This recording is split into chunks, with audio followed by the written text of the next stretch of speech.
So I'm talking about putting here today and how to improve your putting technique. And putting is really the most individual part of golf. There's really hundreds of different ways that you can do it. Whether you're putting with a conventional putter like this one or an arm lock putter, which is what I use. I just like the arm lock putter simply because I think it takes a lot of variables out of the equation. Because you keep it against the leading arm here throughout the stroke, I really can't mess it up with the wrist too much. You still can hit it with the face closed or open, and that's why I tell people it's not an instant cure, but it is something that I feel is worth exploring if you've struggled with putting. But at the same time, whether you're using, you can become really good. Obviously, most of the best putters in the game putt with a conventional putter like this one. This is a Bettinardi. This is a SICK arm lock version of the putter. I think SICK makes great putters, whether it's conventional or arm lock, simply because they're descending loft technology, which means the upper part of the face has more loft and the lower part less. And so it has 4 different lofts across the face, and that means if you happen to get too much this way, you impact the ball higher on the face. Instead of being de-lofted, it has the proper loft for you. You can get fit for these at Club Champion. That's probably your best option. As far as conventional putters are concerned, I think length of the putter and lie angle are really 2 of the most critical elements. I also like to have a line on the putter myself. Then it comes down to finding the technique that's going to work best for you. And that means if I put the putter here on this perfect putting mat, and this is really what I recommend for putting, and I know there's other mats out there with lines on them like this. If you can find a perfectly flat surface, and I'm not sure this is perfect, but it's okay for now. Typically I'll do this in the living room. But then we should be able to make every putt roll straight down the line. A lot of times I'll use this thicker middle line. I just like the visual of seeing the ball roll up that line, and you know, it really helps me when I get on the golf course to trust that I can start the ball on line.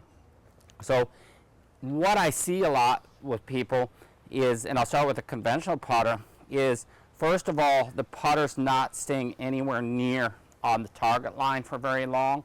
And so we really want to see, and whether you practice at home, you can do it over the edge of a carpet or a tile floor, is we really need to see that that putter is moving, at least for short putts, really straight back and straight through. There should not be a lot of rotation, or as little rotation as possible would be ideal. So then what we want to do is see that the putter is square, and then hit some putts. And if you notice that you tend to miss one way or another, for me it would be missing to the left. And so what I learned to do is find the adjustment of my hands on the grip that allows me to keep the face square. And that means taking my leading hand and rotating it all the way this way to the side, and then I take the trailing hand and I put it to the other side. And so this is how I would putt, and that's how I putt with an arm lock putter, and that's how I would putt with a conventional putter. So there's no difference there as far as that's concerned. And then I will practice here first, trying to make every putt. So with the SICK putter here, I'm putting my thumb all the way on this side. I have the round side of the grip towards the target, the flat side away from it, and that allows me then to get the putter and my hands and the trailing thumb against the flat side of the putter. Then once I'm set up, then I'll practice hitting putts and see that I can keep the stroke straight. But the perfect putting mat also shows me if the face is closed or open at all, the ball is going to go right or left. And that's why it's so important to practice at home. You get a mat in your garage, put it in the living room, in your office, wherever you can. Just make sure it's flat. It doesn't work so well on thicker carpeting, so that's one thing to look out for. You can get these, I have links on the website, and here I'll put it under the video. for getting a discount on these. You really don't need such a long one. I think this one's 15 feet. You see I have it rolled up at the end anyway because it's too long for here.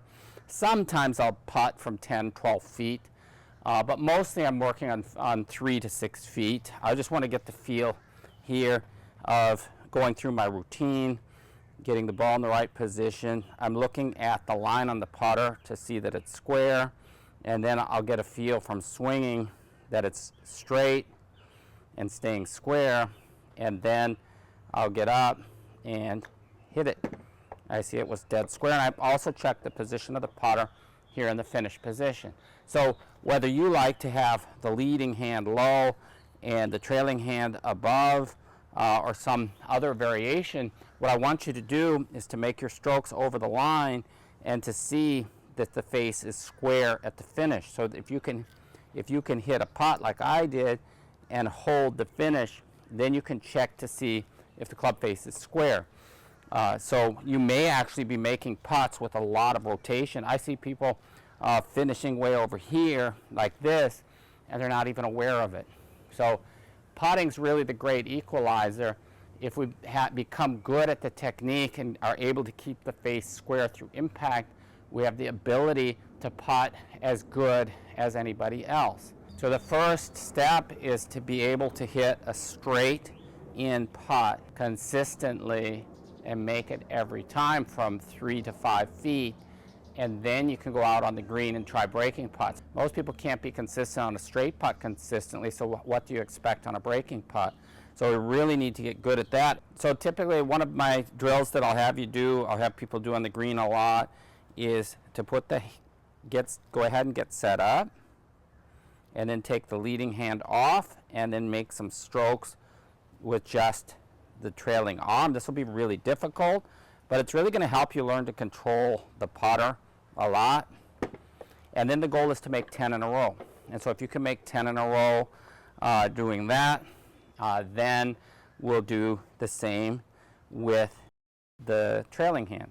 So with the trailing hand, it's kind of a little bit uncomfortable here with my claw-like grip, but I can still do it. In fact, I did it today when I was practicing, is I line up, and I'll do that. I'm also checking here at the finish. If you can see it on the camera, I have a camera here on the back. If you can see that, it's still square. And then I'll have to make 10 in a row with normal.